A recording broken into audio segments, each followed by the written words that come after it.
is our last lecture for the term. Okay, so I want to talk about the final exam first. So the final exam, you have 3 questions. Oh, now all of a sudden my pen can't move.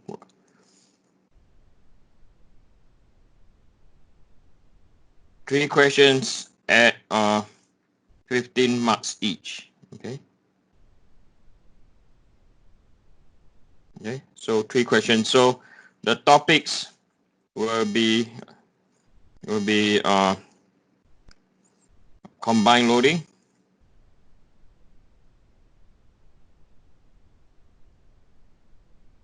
Okay, so combined loading for shaft, beams, okay, and then we're going to have yield criteria.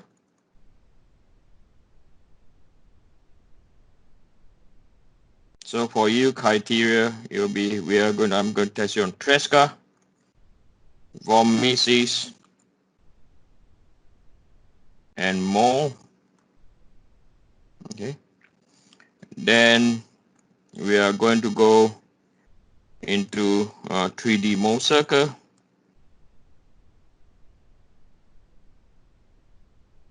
Right, like what we have done last week.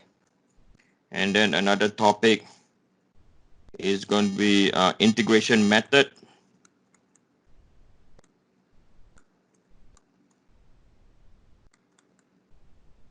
On shear force, bending moment,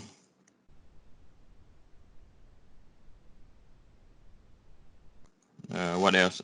Bending moment, slope, and deflection.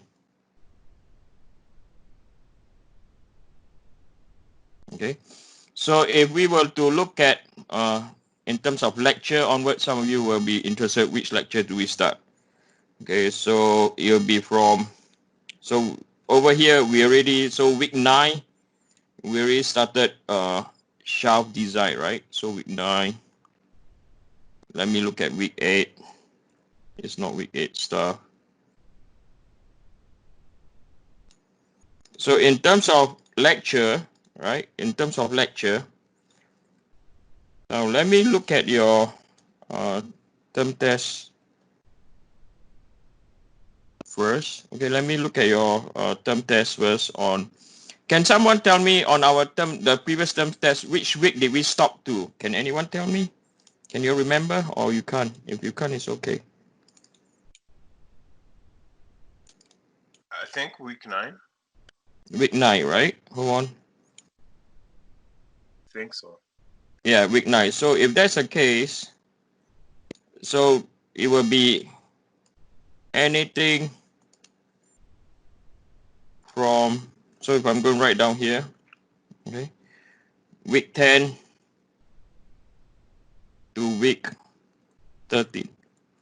Okay, so week 10. So if I look at week 10, right, so this is week 10. So week 10 is where we started the 3D mold circle. Okay, week 10.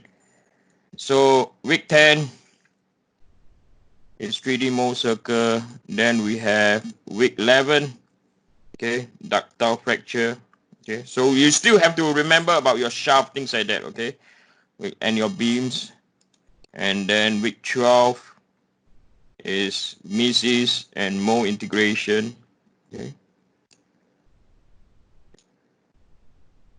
So what I've written is still valid. You need to know about your combined loading for shaft and beams, yield criteria, Tresca, Vormesis, 3D mold circle, integration method, and finally, we're going to do some buckling. Okay, and then later on, I might have some good news for you. I don't know yet. Okay, right? Anyone, any questions so far? We are all okay? Right, I don't hear any. Right, so today I'm not going to write too much, okay, about the theory. We are going to look into the Euler's formula applied to buckling. So this is Euler's approach. Okay. So what you can see down here is doing buckling. Okay. A keynote to note doing buckling is that the structure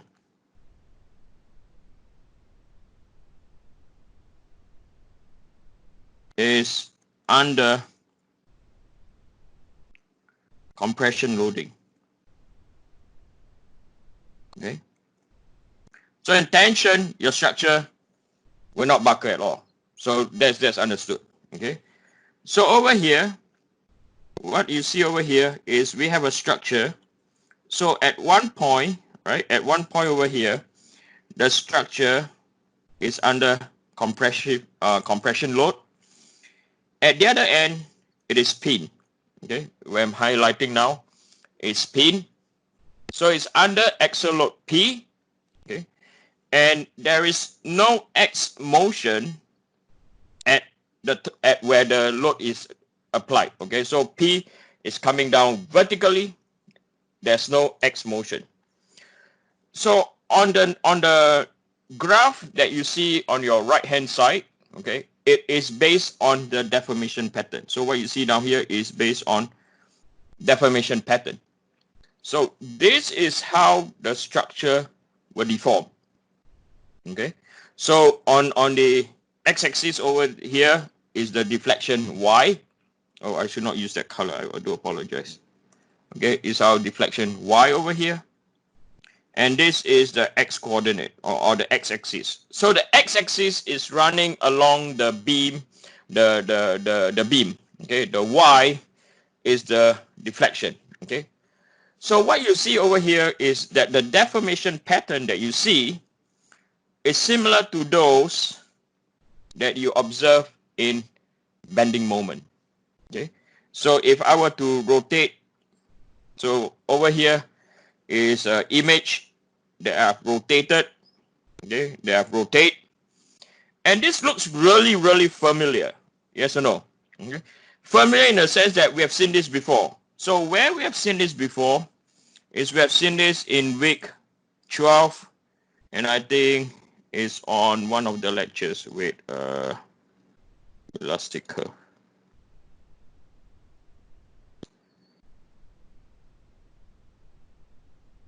Hey, oh, sorry, maybe it was just last week. Okay, elastic curve. Okay, so sorry, it was just yesterday, not yesterday. So this graph is the same, right? Deformation pattern. What you observe is we have y deformation over here, right? And this we have x. So what we have done is we just rotate. So this is what we did on Tuesday on elastic curve. Okay, so from buckling, right, we just rotate, and it seems that, hey, this will work similar to bending, right? We're using elastic curve. So we are going to apply the elastic curve theory. Okay, now before we go there, we want to look at a specific point Q, right? So we section the whole thing out. That's where we have this diagram over here, right? Then we draw the free body diagram.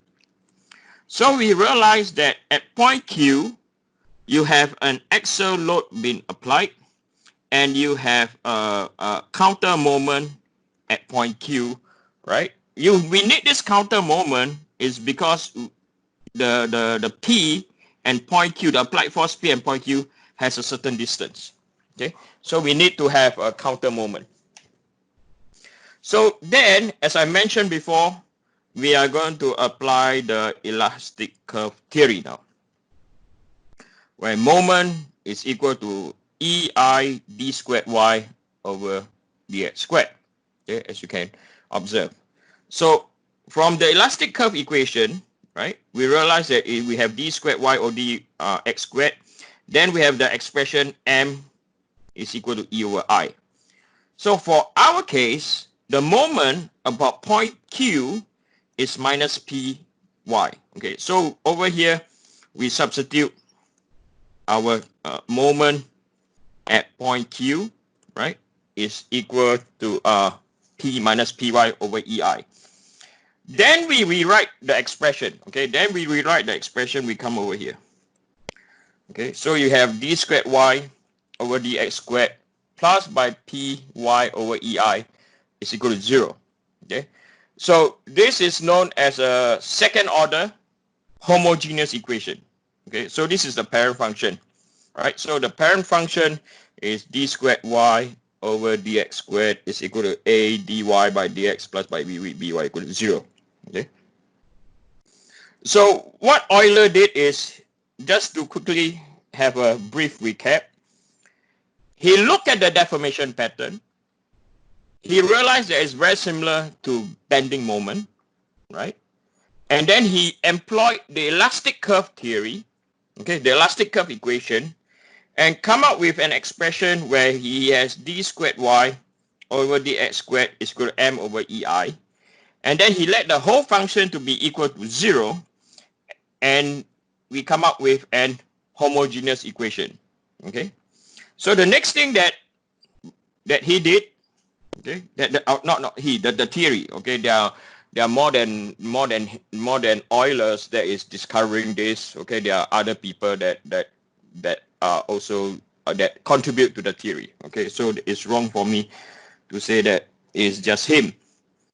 So I want you to take note about this expression where he's going to let small p, not capital P, is equal to the applied load P divided by EI. Okay, so if you look at the parent function that we have over here, right? So we're going to compare the parent function. So in the parent function, the first thing is d squared y dx squared. Do we have it? Yep, we do have the same expression over here. A dy over dx, we don't have this. Okay, py e over I. Okay, the parent function is by over here.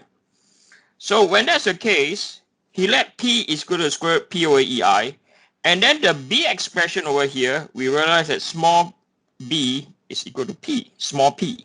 Okay, so in that context, okay, equation 7 will become d squared y over dx squared plus by small p squared multiplied by y is equal to 0. Okay, so now we have this expression. Then we look into the general solution. Okay, I believe you guys are really strong in math or better than me. So because we are without our a term over here, we are without this term down here, right? We're without this term down here. So the roots, so the general equation is we always are going to have two imaginary roots. Okay, so this is the expression. Okay, so the solution will be y as a function of x is equal to this expression over here, right? And it's because the c1x is equal to 0.